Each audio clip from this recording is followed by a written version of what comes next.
Hello മക്കളെ, ഇപ്പോൾ നമ്മുടെ 10th ബോർഡ് എക്സാം എല്ലാം കഴിഞ്ഞു. ഇനി നമ്മൾ വലിയൊരു സ്റ്റേജിലോട്ട് കിടക്കുകയാണ്. അതാണ് നമ്മൾ +1 +2 അല്ലേ.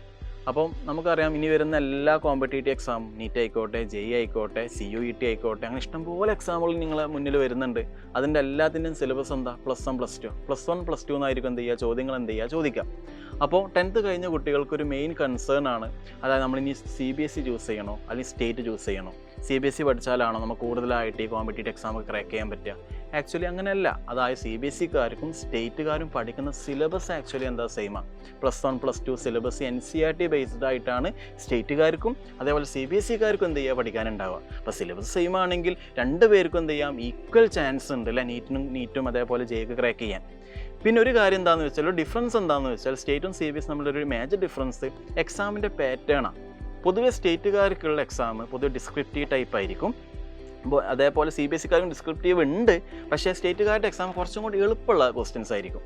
അതായത് അത്ര കൺസെപ്റ്റിലോട്ട് ഇറങ്ങിയാണ്ട് തന്നെ ഒരു ബോർഡ് ലെവലിൽ ഒരു എന്താ പറയുക, നിങ്ങളെ സിലബസ് മൊത്തത്തിൻ്റെ ആയത്തിലോട്ടുള്ളിൽ ഇറങ്ങിയിട്ടില്ലെങ്കിൽ പോലും അത്യാവശ്യം ഒരു ബേസിക് ആയിട്ടുള്ള ഒരു ഐഡിയ ഉള്ള കുട്ടികൾക്ക് നല്ല സ്കോറിലോട്ട് എന്ത് ചെയ്യാൻ പറ്റും, സ്റ്റേറ്റ് സിലബസ് പഠിച്ച കുട്ടികൾക്ക് ബോർഡ് എക്സാമിന് ക്രാക്ക് ചെയ്യാൻ പറ്റും.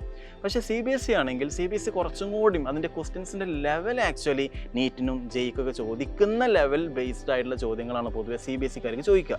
അതുകൊണ്ട് തന്നെ CBSEക്കാർക്ക് ചെറിയൊരു മുൻഗണന എന്തായാലും ഉണ്ടാവും. കാരണം അവർ ആൾറെഡി അവർക്ക് വരുന്ന ബോർഡ് എക്സാമിൻ്റെ ചോദ്യങ്ങൾ നീറ്റിനും JEEക്കൊക്കെ വരുന്ന സ്റ്റാൻഡേർഡ് ആയതുകൊണ്ട് അതൊരു പ്ലസ് പോയിന്റ് തന്നെയാണ് ആർക്ക്, CBSEക്കാർക്ക്. പക്ഷേ ഒരു പ്രശ്നമുണ്ട്. എന്താണെന്ന് വെച്ചാൽ CBSEക്കാർക്ക് +1 എന്തല്ല, ബോർഡ് എക്സാം അല്ല. +1 നിങ്ങൾ സ്കൂളിൽ കണ്ടക്ട് ചെയ്യുന്ന എക്സാമാണ്, അല്ലാണ്ട് ഒരു ബോർഡ് എക്സാം അല്ലാത്തത് കൊണ്ട് തന്നെ, +1 ഒരു പബ്ലിക് എക്സാം അല്ലാത്തത് കൊണ്ട് തന്നെ നിങ്ങൾ ചിലപ്പോൾ ചില കുട്ടികൾ CBSE പഠിക്കുന്ന മിക്ക കുട്ടികളും +1 അധികം ചെയ്യാറില്ല, ഫോക്കസ് ചെയ്യാറില്ല. പക്ഷേ സ്റ്റേറ്റുകാർക്ക് +1ഉം +2 എന്താണ്, പബ്ലിക് എക്സാം ആയതുകൊണ്ട് അവർ രണ്ടും നിർബന്ധമായിട്ടും അവർ കവർ ചെയ്ത് നല്ല പോലെ പഠിക്കേണ്ടി വരും. അത് +1 പഠിച്ചിട്ടില്ലെങ്കിൽ അവർ ബോർഡ് എക്സാം മാർക്ക് കുറയും. പക്ഷേ CBSEക്കാർക്ക് ബോർഡ് എക്സാം അല്ലാത്തത് കൊണ്ട് അവർ +1 അധികം ഫോക്കസ് ചെയ്യില്ല.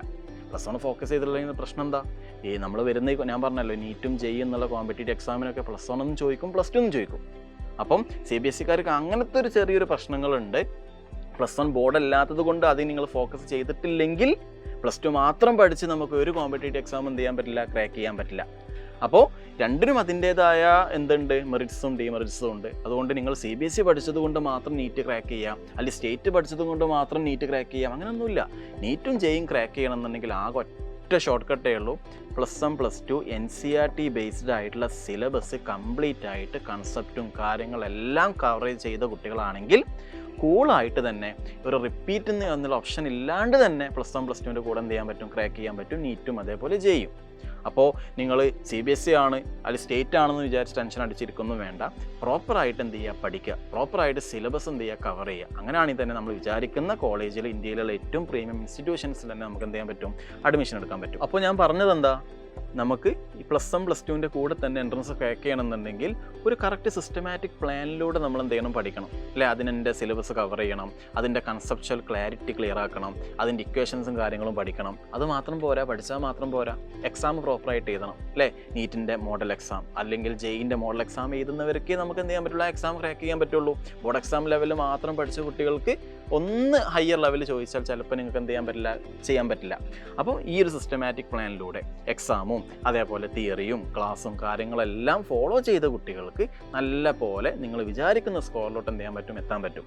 അപ്പോൾ ഞാനിവിടെ പറയുന്നത് സൈലത്തിൻ്റെ ഒരു കിങ്സ് 11 ബാച്ചിനെ കുറിച്ചാണ്. നിങ്ങൾക്ക് +1 +2ൻ്റെ കൂടെ തന്നെ എൻട്രൻസ് ക്രാക്ക് ചെയ്യാൻ താല്പര്യമുള്ളവരാണെങ്കിൽ +1ൻ്റെ ബോർഡും അതേപോലെ എൻട്രൻസും കവർ ചെയ്യുന്ന ബാച്ചാണ് കിങ്സ് 11 ബാച്ച്. ഇപ്പോൾ സ്റ്റേറ്റുകാർക്കും സെപ്പറേറ്റ് ആയിട്ട് ബാച്ച് ഉണ്ട്, അതേപോലെ CBSEക്കാർക്കും. രണ്ട് സ്റ്റേറ്റിനും CBSEക്കും സെപ്പറേറ്റ് ആയിട്ടാണ് ക്ലാസ് ഉണ്ടാവുക.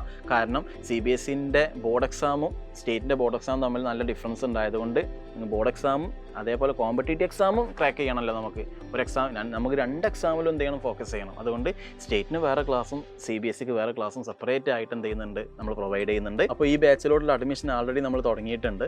നിങ്ങൾ എത്രത്തോളം വഹിക്കുന്നുണ്ടോ അത്രത്തോളം ചാപ്റ്റർ എന്ത് ചെയ്യും, മുന്നോട്ട് പോകും.